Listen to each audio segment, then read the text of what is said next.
नमस्कार. विचारांचा तारा न्यूज चॅनेलमध्ये तुम्हा सर्वांचे सहर्ष स्वागत.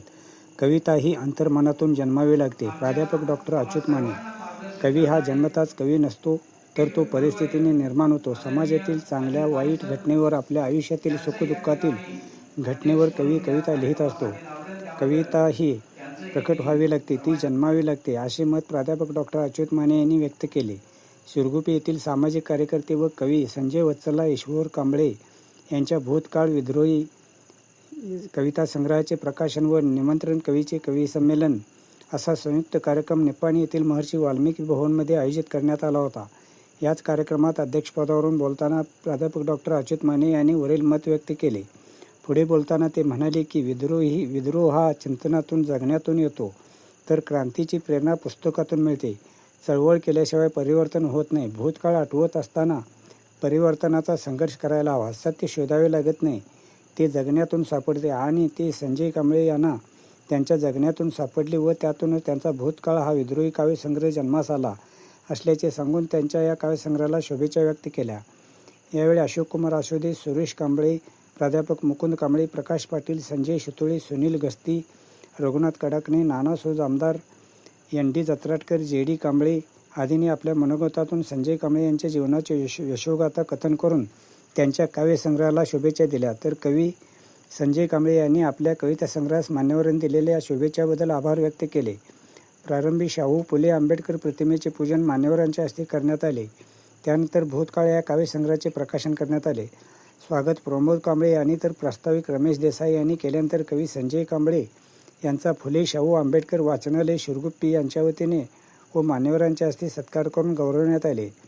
यानंतर दैनिक गोमंतक गोवा वृत्तपत्राचे संपादक कवी उमेश शिरगुप्पे यांच्या अध्यक्षतेखाली घेण्यात आलेल्या निमंत्रितांच्या कवी संमेलनात रघुनाथ कडाकणे, कबीर वराळे, शालिनी पवार, रंगराव बन्ने, किरण मेस्त्री, गजानन पाटील, सरस्वती डवरी, संजय कांबळे, उमेश शिरगुप्पे यांनी आपल्या कवितेतून उपस्थितांना मंत्रमुग्ध करून सोडले. मित्रहो, विचारांचा तारा न्यूज चॅनेलला सबस्क्राईब करून, लाईक करून, शेअर करावे अशी विनंती करतो आणि इथेच थांबतो. धन्यवाद. विचारांचा तारा न्यूजसाठी निप्पाणीहून रंगराव बन्ने, बारवाड. प्राध्यापक संजय कांबळे आणि लेखक किंवा कवी संजय कांबळे हे कोण, तर माझा जास्त काय तुम्हाला परिचय नसेल, तर अत्यंत आणि सज्जूवरती प्रेम करण्यासाठी आज या सोहळ्यासाठी उपस्थित असलेले सर्व बंधूंनी भरपूर होतं. त्यामुळं तुमच्यापेक्षा मी जास्त संजयनं एकत्रित आज जी भरारी घेतलेली आहे, तर 2-3 ठिकाणी प्राध्यापकी नोकरी केली, जीवन जगत असताना अनेक प्रकारच्या धडपडी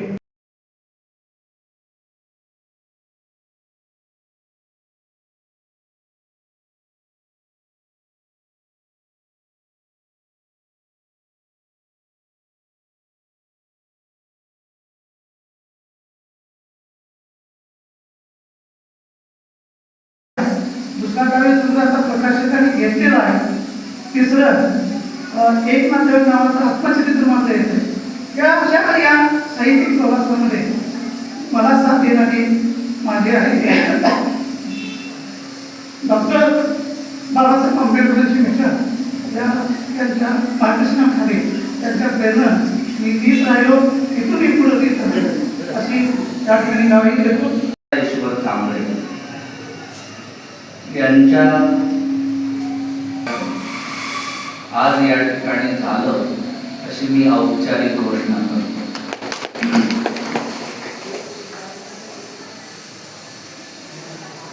संजयचा कार्यक्रम सुरू होण्यापूर्वी इथे वीज गेली होती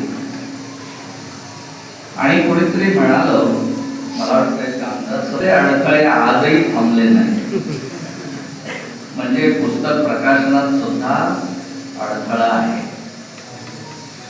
मी म्हटलं, पुस्तक प्रकाशित व्हायचं असेल तर तो प्रकाश पुस्तकातून आला पाहिजे आणि त्याची गरज म्हणून बाहेर अंधार असला पाहिजे.